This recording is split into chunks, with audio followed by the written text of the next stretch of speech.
నమస్కారం, victory media news కి స్వాగతం. ముందుగా హెడ్లైన్స్ చూద్దాం. ప్రజలతో మమైకమవుతూ సాగుతున్న సీఎం జగన్ బస్సు యాత్ర, ప్రజలు బ్రహ్మరథం. విశాఖ అభివృద్ధి చేసేందుకు తనకు సహకరించండి, ఎన్నికల ప్రచారంలో ఎంపీ అభ్యర్థి బొత్స ఝాన్సీ. తన విజయం కోసం పనిచేస్తున్న నాయకుల సేవలు మరువలేనివి, విశాఖ దక్షిణ ఎమ్మెల్యే వాసుపల్లి. విశాఖను ప్రపంచ స్థాయి నగరంగా అభివృద్ధి చేస్తాం, విశాఖలో మంత్రి బొత్స సత్యనారాయణ. ముఖ్యమంత్రి వైఎస్ జగన్మోహన్ రెడ్డి చేపడుతున్న మేమంతా సిద్ధం బస్సు యాత్ర ప్రజలతో మమేకమవుతూ సాగుతుంది. గురువారం రావులపాలెంకు జగన్ యాత్ర చేరుకున్న సందర్భంగా ప్రజలు, స్థానికులు ఘన స్వాగతం పలికారు.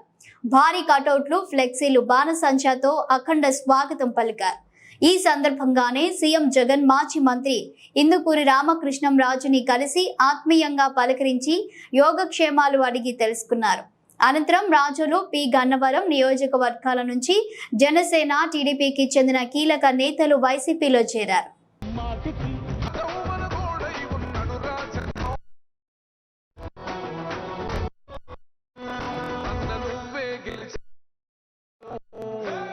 జెండనే మా భుజమున మోస్తాం, ఎవడు నీ ఎదురుగా చూద్దాం.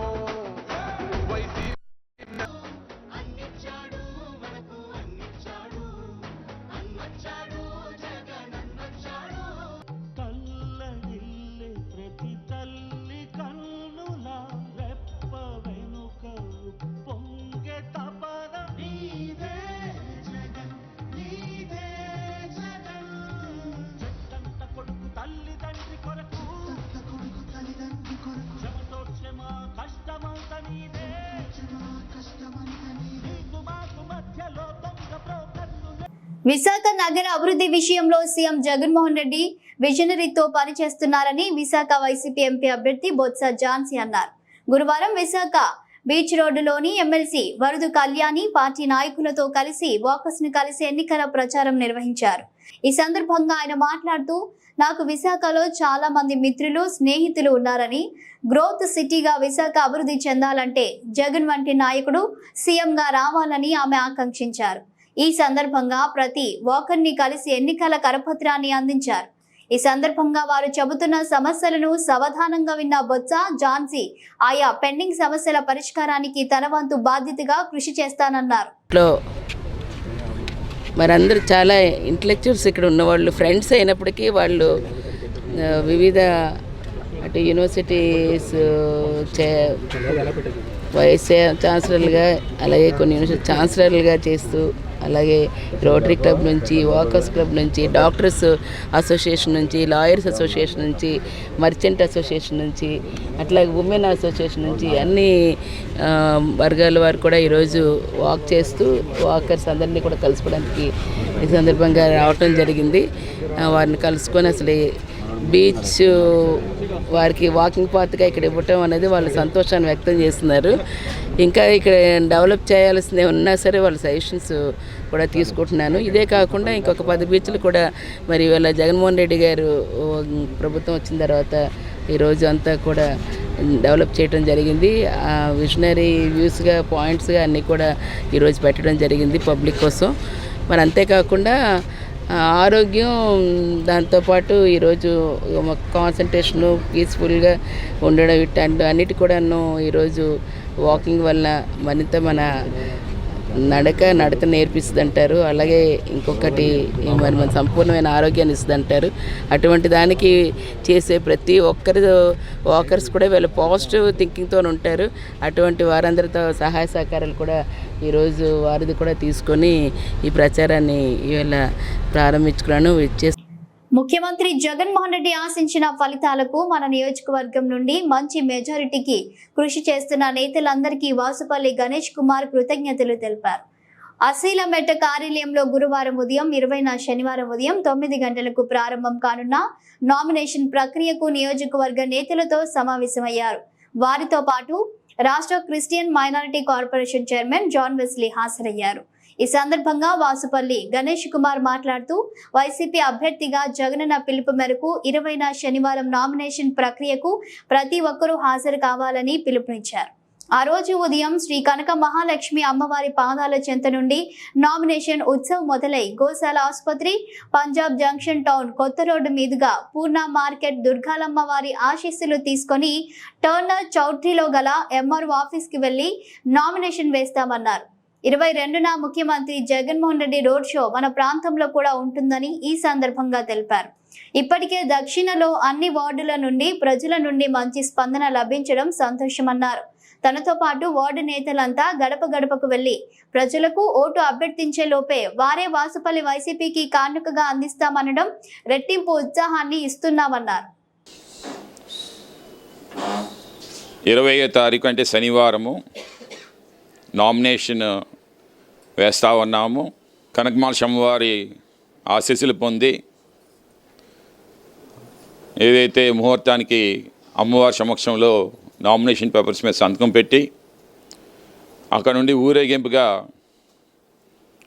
గోశాల హాస్పిటల్ ఉత్తరం వైపు, గోశాల హాస్పిటల్ నుండి తూర్పు వైపు, గోశాల హాస్పిటల్ నుండి తూర్పు వైపు మన పంజాబ్ జంక్షను, పంజాబ్ జంక్షన్ నుండి టౌన్ కొత్త రోడ్డు, టౌన్ కొత్త రోడ్ నుండి దుర్గాలమ్మ గుడి అమ్మవారిని దర్శించుకొని దుర్గాలమ్మ గుడి నుండి బ్యారెక్స్ నుండి టర్నర్ చౌట్రీ నామినేషన్ వేస్తాం. దీనికి భారీ ఏర్పాట్లు చేస్తూ ఉన్నాము. ఒక మా నాయకులు కార్యకర్తల్లో ఒక రిజర్వేషన్ తీసుకొని రావడం కోసమని అత్యంత భారీ సంఖ్యలో ఆ రోజు ప్రోగ్రామ్స్తో కొన్ని తీన్మార్ కానీ లేదనుకుంటే గరగల్ల డ్యాన్సెస్ కానీ ఇతర ఏర్పాట్లన్నీ కూడా చేసుకొని వెళ్తాము. ఇది ప్రత్యేకంగా ఏదైతే శత్రువులు ఉన్నారో వాళ్ళ గుండెల్లో దడ పుట్టిస్తాం. ఇప్పటికే ప్రతి వార్డులోని కూడా మా నాయకులు చాలా గట్టిగా చేస్తూ ఉన్నారన్నమాట, పోటీగా చేస్తూ ఉన్నారు. ఎక్కడైతే సింగిల్ నెట్వర్క్ ఉందో వారు హేమీలు ఉండే దగ్గర డిఫరెన్స్ ఉంటుందన్నమాట. సింగిల్ లీడర్ మీద తీసుకొని వెళ్ళడం చాలా సులువు, కానీ హేమీలు ఉండే లీడర్షిప్ దగ్గర వాళ్ళని కలుపుకునే బాధ్యత ఆ లీడర్షిప్ మీద ఉంటుందన్నమాట. డిప్లొమాటిక్గా డీల్ చేసి ఆ లీడర్స్ని కూడా కలుపుకొని ఈరోజు ముందుకు వెళ్తా ఉన్నాం. ప్రతి విశాఖను ప్రపంచ స్థాయి నగరంగా అభివృద్ధి చేయడానికి ప్రభుత్వం కట్టుబడి ఉందని రాష్ట్ర విద్యాశాఖ మంత్రి బొత్స సత్యనారాయణ పేర్కొన్నారు. విశాఖలోని వైసీపీ విశాఖ ఎంపీ ప్రచార కార్యాలయంలో గురువారం జరిగిన మీడియా సమావేశంలో మాట్లాడారు. సీఎం జగన్ మాట తప్పని వ్యక్తి అని, ప్రజల అభిమానంతో మళ్లీ అధికారంలోకి వచ్చి విశాఖలోనే ప్రమాణ స్వీకారం చేస్తారని గుర్తు చేశారు. త్వరలోనే ఇక్కడే కార్యనిర్వాహక రాజధాని వస్తుంది అన్నారు. సహజ వనరులు, సంస్కృతి, సంప్రదాయాలకు తోడ్పాటు ఇచ్చేలా ప్రభుత్వం పనిచేసింది అన్నారు. గత 5 ఏళ్లుగా చేసిన అభివృద్ధి సంక్షేమమే వైసీపీని గెలిపిస్తుంది అన్నారు. టీడీపీ హయాంలో అమరావతి పేరిట చేసిన దోపిడీ అందరికీ తెలిసింది అన్నారు. పెట్టుబడుల సదస్సు ద్వారా వచ్చే యూనిట్లలో 6 లక్షల మందికి ఉపాధి కలుగుతుంది అన్నారు. ఉమ్మడి విశాఖలో ఏజెన్సీ సహజ వనరులు పుష్కలంగా ఉన్నాయన్నారు. ముంబై, చెన్నై, హైదరాబాద్ తరహాలో విశాఖ అభివృద్ధి చేస్తామన్నారు. మీడియా సమావేశంలో వైసీపీ విశాఖ జిల్లా అధ్యక్షుడు కోలా గురువులు కూడా పాల్గొన్నారు. తీర ప్రాంతం కానీ ఈ ప్రాంతాన్ని అనుకుని జరుగుతున్న కార్యక్రమం కానీ లేదు, మనకున్న గొడవలు కానీ మన అక్కడ ఏదైతే అరకు పాడేరు ప్రాంతాల్లో ఉంటున్న సహజ వనరులు కానీ, దాంతోపాటు కనెక్టివిటీ, సిపిసి కనెక్టివిటీ కానీ, ఎయిర్ కనెక్టివిటీ కానీ, హైవే కనెక్టివిటీ కానీ అన్నీ విశాఖపట్నానికి అనుకూలమైన పరిస్థితులు. ఇటువంటి పరిస్థితులు దేశంలో ఏదో కొద్ది 1-2 పట్టణాలకు ఉన్నాయి తప్ప అన్ని పట్టణాలకి లేవు.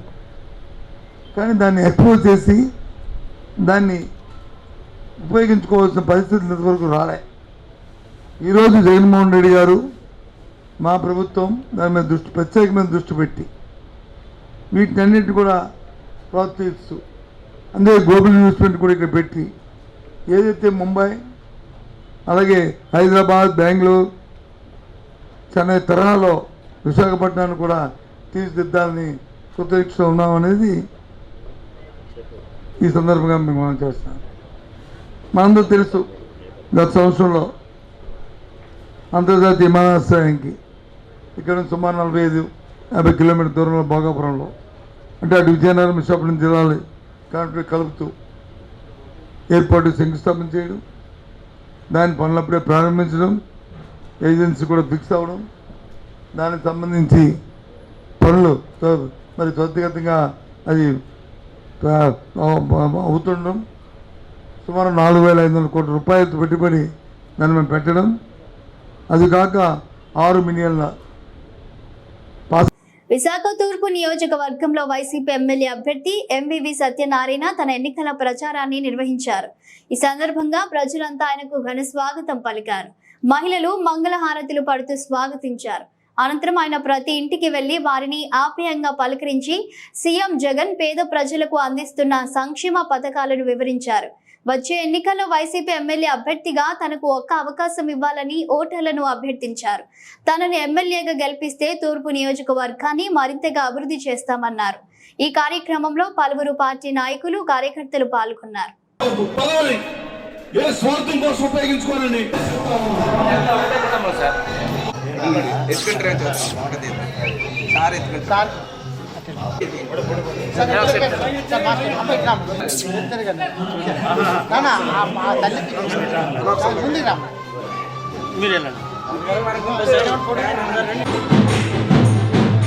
తరాలు మారుతా ఉన్నా కూడా నిరుపేదలు తలరాత్రులు మాత్రం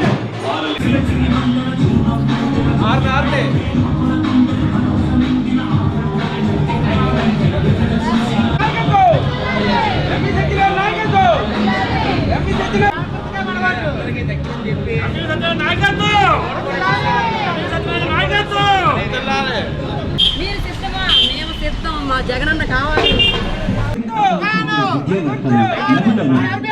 బలహీన వర్గాల ప్రజలు కోరుకునే మన రానున్న సార్వత్రిక ఎన్నికలలో వైఎస్ఆర్సీపీ పార్టీ తరఫున గౌరవనీయ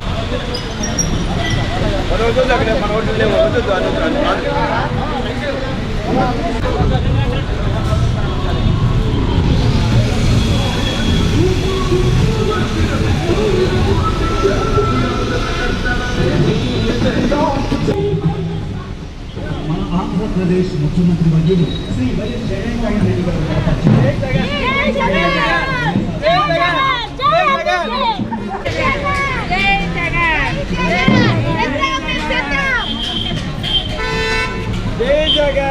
విశాఖలోని పేదవాల్తేరులో ఉన్న శ్రీ కలకచెట్టు పోలమాంబ అమ్మవారి దేవస్థానం వార్షిక జాతర మహోత్సవాలు ఘనంగా నిర్వహించేందుకు అన్ని ఏర్పాట్లు పూర్తి చేశామని ఆలయ ఈవో గాయత్రి తెలిపారు.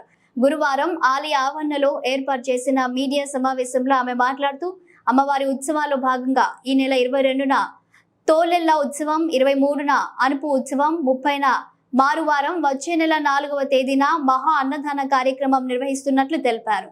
సుమారు 14 గ్రామాల ఆరాధ్య దైవమైన పోలమాంబ అమ్మవారి ఉత్సవాల విషయంలో భక్తులకు ఎక్కడా ఎటువంటి ఇబ్బంది లేకుండా అన్ని ఏర్పాట్లు పూర్తి చేశామన్నారు. భక్తులంతా అమ్మవారిని దర్శించుకొని తీర్థ ప్రసాదాలు పొందాలని ఈవో కోరారు. పోలమాంబ అమ్మవారి దేవస్థానంలో కార్యనిర్వహణాధికారిగా పనిచేస్తున్నాను. 14/4/2024 నుంచి 14/5/2024 వరకు నెల రోజుల పాటు జరుగుతుంది. 14వ తారీఖు చాటింపుతో మొదలుకొని 14/5 4వ మంగళవారంతో జాతర మహోత్సవం ముగుస్తుంది. ముఖ్యంగా 22వ తారీఖు మనకు అనుప మహోత్సవం జరుగుతుందండి. 23వ తారీఖు జాతర ఉంటుంది. 22 రాత్రి 22 తొలేళ్ళు, 23 అనుప మహోత్సవం జరుగుతుంది. తర్వాత 30వ తారీఖు మారువారం జరుగుతుంది. మే 4వ తారీఖున మహా అన్నదానం జరుగుతుందండి. 22వ తారీఖు రాత్రి తొలి పూజ జరుగుతుంది. ఆ రోజు ప్రత్యేకంగా 1516 రూపాయలు టికెట్ తీసుకున్న వాళ్ళకి తొలి పూజ ప్రారంభిస్తాము. 10ంటికి ప్రారంభమవుతుంది. తొలి పూజ అనంతరం 3 గంటల నుంచి భక్తులకి దర్శనాలు ఇవ్వడం జరుగుతుందండి. దర్శనాల నిమిత్తం మనకి ఉచిత దర్శనం క్యూ లైన్ ఒకటి, 50 రూపాయల టికెట్ లైను, 100 రూపాయల విశిష్ట దర్శనం, అలాగే 500 రూపాయల లఘు దర్శనం లైన్ ఒకటి ఏర్పాటు చేయడం జరుగుతుంది. అలాగే వేరేగా ప్రత్యేకంగా ఒక లైన్ పెట్టి వికలాంగులకు, వృద్ధులకు, చిన్నపిల్లల తల్లులకు వాళ్ళకు ప్రత్యేకంగా ఒక క్యూ లైన్ ఏర్పాటు చేయడం జరిగింది. పాలిచ్చే తల్లుల కోసం ప్రత్యేకంగా ఫీడింగ్ రూమ్స్ అనేవి ఒక 2 లాస్ట్ ఇయర్ లానే ఏర్పాటు చేయడం జరుగుతుంది. అలాగే ఈ క్యూ లైన్లో నుంచిన వాళ్ళకి ఈ ఎండల కారణంగా వాళ్ళకి భక్తులకి సౌకర్యార్థం మంచినీళ్ళు, మజ్జిగ కూడా ఏర్పాటు చేశాము. ఉచిత ప్రసాదం కూడా ఏర్పాటు చేయడం జరిగింది. అలాగే చంటి పిల్లల కోసం బిస్కెట్లు, పాలు కూడా ఏర్పాటు చేయడం జరిగింది. ఈ మన ఉత్సవ సందర్భంగా ఉత్సవం జయప్రదంగా జరగడం కోసం 8వ తారీఖున ఆర్డీఓ గారితో మనం మీటింగ్ కూడా ఏర్పాటు చేయడం జరిగింది. ఆర్డీఓ గారు మీటింగ్ కండక్ట్ చేశారు. ఆర్డీఓ గారి తరఫున డిప్యూటీ తహసీల్దార్ గారైన సీతమ్మధార తహసీల్దార్ గారు ఆ మీటింగ్ని కన్వీన్ చేయడం జరిగింది. ఆ మీటింగ్లో మనకి వివిధ శాఖల అధికారులు హాజరయ్యారు. పోలీస్ శాఖ వారు, జీవీఎంసీ తరఫున, అలాగే హెల్త్ డిపార్ట్మెంట్ వాళ్ళు, ఫైర్ వాళ్ళు అందరూ హాజరయ్యారు. వాళ్ళకి వివిధ సూచనలు కూడా జారీ చేయడం జరిగిందండి. ట్రాఫిక్ వాళ్ళు, మనకి లా అండ్ ఆర్డరు, క్రైమ్ వాళ్ళందరూ కూడా బందోబస్తు కూడా ఏర్పాటు. విశాఖ అల్లూరి జిల్లాలో Asara charitable society, Gouthu Latchan organisation for weaker section సంస్థల సంయుక్త ఆధ్వర్యంలో ఈ నెల 25 నుంచి వచ్చే నెల 10వ తేదీ వరకు సుమారు 15 రోజుల పాటు సమ్మర్ క్యాంప్ నిర్వహిస్తున్నట్లు వ్యవస్థాపకులు డాక్టర్ కె రమాప్రభ తెలిపారు. గురువారం ఈ సమ్మర్ క్యాంపుకు సంబంధించిన పోస్టర్ను అల్లూరి విజ్ఞాన కేంద్రంలో ఏర్పాటు చేశారు. ఈ సందర్భంగా ఆమె మాట్లాడుతూ వేసవిలో ఆట విడుపుతో పాటు విజ్ఞానం, వినోదం అందిస్తుందని, క్రీడలను ప్రోత్సహించడం, బాలలో పఠన అభిమానాన్ని పెంపొందించడంపై ప్రత్యేక దృష్టి సారిస్తుందన్నారు.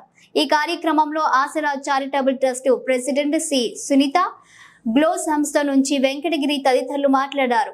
2 జిల్లాలో 165 కేంద్రాల్లో క్యాంపుల నిర్వహణకు సంబంధించిన కిట్లు సిద్ధం చేశామన్నారు. సమ్మర్ క్యాంప్ నిర్వహించాం. దాదాపు వీసీసీతో మాది ఇది 10వ సంవత్సరం మేము జాయిన్ అయి చేస్తుంది. సమ్మర్ క్యాంప్ 5th ఇయర్ చేస్తున్నాం. ఎవ్రీ ఇయర్ కూడా ఒకదాన్ని మించి ఒకటి మేము ఆలోచించి కొత్తవి ఇంక్లూడ్ చేస్తున్నాం. అంటే ముఖ్యంగా ఒక చిన్న సెంటెన్స్ చెప్పాల్సింది ఏంటంటే, పిల్లలకి విద్యా వ్యవస్థ లోపం అయిపోయింది. వాళ్ళకి స్కూల్స్లో టైలర్ మేడ్ ప్రోడక్ట్, అంటే టైలర్ ఎలా అయితే కట్ చేసి చైల్డ్ వాళ్ళ ప్రోడక్ట్ అవుతారో, చైల్డ్ కూడా స్కూల్లో అదే పరిస్థితి వాళ్ళ రోజున. ఇళ్లల్లో పేరెంట్స్కి టైం లేదు, ఇళ్లల్లో చూసే పెద్దవాళ్ళు లేరు. సో పిల్లలు ఏమైపోతారు, వాళ్ళకి అసలు ఒక మంచి మాట ఎక్కడి నుంచి వస్తుంది, ఎలా చదువుకోవాలో ఎలా తెలుస్తుంది. సో దీనికి మాలాంటి ఎన్జిఓస్ మేము ఎంతో ఆలోచించి ఈ పిల్లలకి కొంత మన వైపు నుంచి ఏం చేద్దాం అన్న దీనిలో ప్రతి సమ్మర్ క్యాంప్కి కూడా వాళ్ళు ఆడుకోవడానికి వస్తువులు ఇస్తున్నాం. ఈసారి వాళ్ళు చదువుకునే కెపాసిటీ పెంచాలి. ఎందుకంటే వాళ్ళకి స్కూల్స్లో మీరు ఇవాళ రోజు చూస్తే ముఖ్యమైనవి ఇంపార్టెంట్ అని ఇచ్చేసి బైహార్ట్ చేసి పిల్లల చేత రాయించేస్తున్నారు. ఎందుకంటే స్కూల్లో టీచర్స్కి టైం లేదు, విద్యా వ్యవస్థలో పరుగు, అందరికీ పరుగు, దాంతో చైల్డ్కి ఏం చేయాలో తెలియట్లేదు.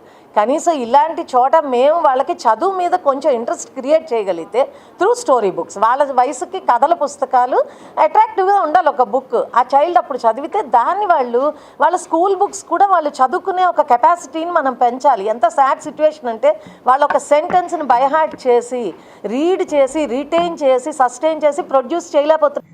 పెందుర్తి ప్రజల దీవెనలతో మాడుగుల నియోజకవర్గంలో పోటీ చేస్తున్నారని మాజీ మంత్రి, తెలుగుదేశం పార్టీ నాయకులు బండారు సత్యనారాయణమూర్తి తెలిపారు. గురువారం ఉదయం ఆయన మాడుగుల వెళ్తూ మార్గ మధ్యలో సబ్బవరం మండలంలోని దుర్గాలమ్మ ఆలయంలో అమ్మవారిని దర్శించుకున్నారు. ఈ సందర్భంగా ఆయన మాట్లాడుతూ తాను మాడుగులలో ఉన్న అలమండ గ్రామ రైతు బిడ్డనని, అక్కడే జన్మించానన్నారు. పెందుర్తి ప్రజలు నాకు తల్లి వంటి వారు అని, వారిని ఎప్పుడు గుండెల్లో పెట్టుకొని చూసుకుంటున్నానని అన్నారు. మాడుగులలో త్వరలోనే నామినేషన్ దాఖలు చేస్తానని చెప్పారు.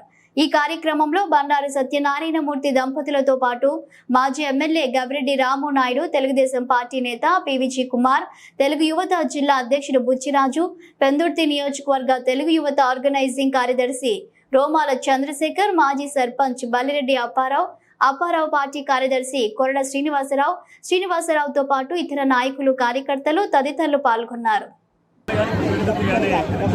నన్ను ఎంతో ఆదరించారు, అభిమానించారు. తెలుగుదేశం పార్టీలో అనేక ఎన్నికల్లో పోటీ చేయడం, గెలవడం, కొంత ప్రజాసేవ చేయడం జరిగింది. ఈ ఎన్నికల్లో కూడా 8వసారి మళ్ళీ పోటీ చేయాలనుకున్నాం. కానీ కొన్ని పొత్తుల ధర్మంగా మరి మన పెందుర్తి నియోజకవర్గం జనసేనకి ఇవ్వడం వలన, మిత్రపక్షంకి ఇవ్వడం వలన నేను రాజకీయాల్లో ఉన్నా కొంత విశ్రాంతి తీసుకోవాలనుకున్నాను. కాకపోతే మళ్ళీ చంద్రబాబు నాయుడు గారు మరి సీనియర్గా మరి నా సేవలు ఇంకా పార్టీకి ప్రభుత్వ పరంగా అవసరం ఉంటుందని చెప్పి వారు గుర్తించి నన్ను ఆశీర్వదించి మరి మాడుగుల ఉమ్మడి అభ్యర్థిగా నన్ను నామినేషన్ వేయడానికి సిద్ధపడమని నిన్న ఉదయం వారు నాకు సంకేతాలు పంపించారు. వారి ఆదేశానుసారం నేను పార్టీకి ఎప్పుడు కూడా చిత్తశుద్ధిగా ఉన్న వ్యక్తిని. నేను చెప్పాను కూడా, చనిపోయే వరకు నేను తెలుగుదేశం పార్టీ కండువాతో చనిపోతానని. ఆ మాట మీదే ఉన్నాను తప్ప ఈరోజు వరకు కూడా ఇదే ఫస్ట్ టైం ప్రెస్ ముందుకు రావడం. 52 రోజుల తర్వాత ఈరోజే బతిక విలేకరుల మొక్కలు చూస్తున్నాం సరదా అందరితో. అంచేత మరి మాడుగుల నియోజకవర్గం కూడా నాకు కొత్త కాదు. నేను మంత్రిగా ఉన్నప్పుడు కానీ, జిల్లా ప్రెసిడెంట్ ఉన్నప్పుడు కానీ అనేక పాదయాత్రలు, సైకిల్ యాత్రలు, ధర్నాలు చేసిన వ్యక్తిని, అనేక ప్రారంభాలు చేసిన వ్యక్తిని జడ్జి సత్యనారాయణ ధర్మంగా మరి ఈవేళ మళ్ళీ సీనియర్ నాయకుడు, శాసనసభ్యుడిగా ఎంతో సేవ చేసిన గవిరెడ్డి రామానాయుడు గారు మరి నన్ను ఆయన సపోర్ట్ చేసి నా మామయ్య గారికి ఇవ్వండి నేను గెలిపిస్తానని చెప్పి చంద్రబాబు నాయుడు చెప్పడం. అదేవిధంగా పివి కుమార్ గారు కూడా చంద్రబాబు ఇన్ఛార్జిగా ఉన్న వారి ఒబ్బీలు కూడా నా ఆశీర్వాదం నిర్ణయించి నా కార్యక్రమం అంతా వాళ్ళు బిజస్కందం వేసుకొని పనిచేస్తున్నారు. శైల ప్రసాద్ గారు ట్రై చేశాను, ఆయన కూడా పనిచేశారు. వారిని కూడా నేను కలుస్తున్నాను. వారి ముగ్గురు సారథ్యంలో మరి మాడుగుల నియోజకవర్గం నాకు ఎంతో ఇష్టమైన నియోజకవర్గం. పెందుర్తి పరవాడు ఎలా నన్ను ఆదరిస్తారని నమ్మకం ఉంది. నేను మాడుగుల నియోజకవర్గ రైతుని. మా అమ్మ జన్మించిన భూమి అలమండ, నేను బాల్యంలో చదువుకుంది అలమండ. అంచేత అన్ని రంగాలుగా నాకు మాడుగులతో అనేక సంబంధాలు ఉన్నాయి. ఆ సంబంధాల దృష్ట్యా మరి అందరూ అభిమానంతో వెళ్తున్నాను. చంద్రబాబు ఆశీస్సులు, పొత్తుల ధర్మంగా బీజేపీ జనసేన మద్దతుతో మాడుగులు వెళ్ళి ఇవాళ ముహూర్తపరంగా అడుగుపెట్టి రేపటి నుంచి ప్రచారం ప్రారంభిస్తున్నాం. మాడుగులు విశాఖ ఎంపీ అభ్యర్థిగా ప్రజాశాంతి పార్టీ అధ్యక్షుడు డాక్టర్ కేఏ పాల్ గురువారం కలెక్టర్ కార్యాలయంలో నామినేషన్ వేశారు. అనంతరం ఆయన మీడియాతో మాట్లాడారు. తనకు మద్దతుగా ఇక్కడ లోక్ సత్తా పార్టీ మాజీ సభ్యుడు, ఇండిపెండెంట్ అభ్యర్థి మహంతి పోటీ చేయడం లేదన్నారు. విశాఖను వాషింగ్టన్ నగరంగా అభివృద్ధి చేసే సత్తా తనకు మాత్రమే ఉందన్నారు. ప్రజలకు ఉచిత విద్య, వైద్యం అందిస్తామన్నారు. మోదీ బానిసలు కాకుండా తెలుగు ప్రజలు సత్తా చూపించాలని కోరారు. ప్రజాశాంతి పార్టీ అధికారంలోకి వస్తే ప్రజల కన్నీరు తుడుస్తామన్నారు. తన పేరిట ₹1,00,000 ఆస్తి కూడా లేదని స్పష్టం చేశారు.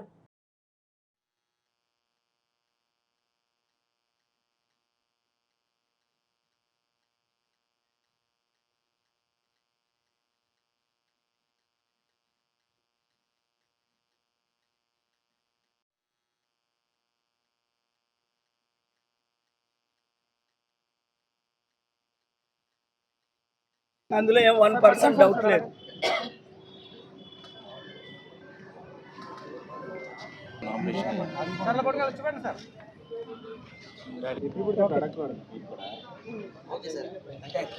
బొత్స ఝాన్సీని అలాగే అంటే నేను బ్లెస్సింగ్స్ ఇచ్చాను కనుక ఒకప్పుడు, ఇప్పుడు నాకు అపోనెంట్గా మీరెందుకు నామినేషన్ వేయాలి?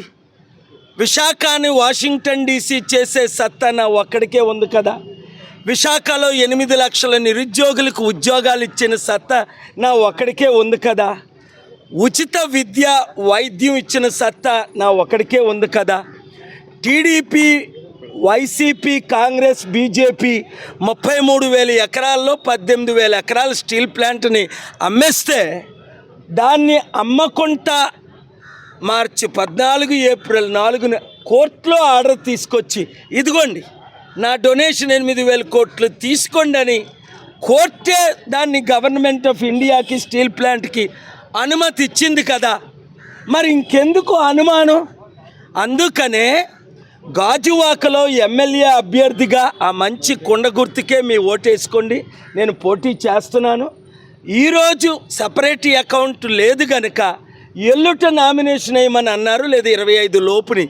కనుక గంగవరం పోర్టులో పనిచేస్తున్న కార్మికులు వారి సమస్యల పరిష్కారానికై ఆందోళన చేస్తున్న యాజమాన్యం, జిల్లా అధికారి యంత్రాంగం కనీసం పట్టించుకోకపోవడం సరికాదని సిపిఐ రాష్ట్ర సంయుక్త కార్యదర్శి జేవి సత్యనారాయణమూర్తి అన్నారు.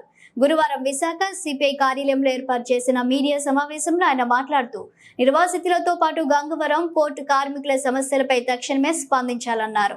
ఈ పోర్టులో సుమారు 600 మంది కార్మికులకు అరకొర జీతాలు ఇస్తున్నారే తప్ప పూర్తి స్థాయిలో శాశ్వత ఉపాధి కల్పిస్తుందన్నారు. తక్షణమే పెండింగ్ సమస్యలు పరిష్కరించాలని కోరారు. ప్రమాదం ఏ పద్ధతిలో జరిగిందో అదే రకమైనటువంటి ప్రమాదం కూడా పొంచి ఉంది.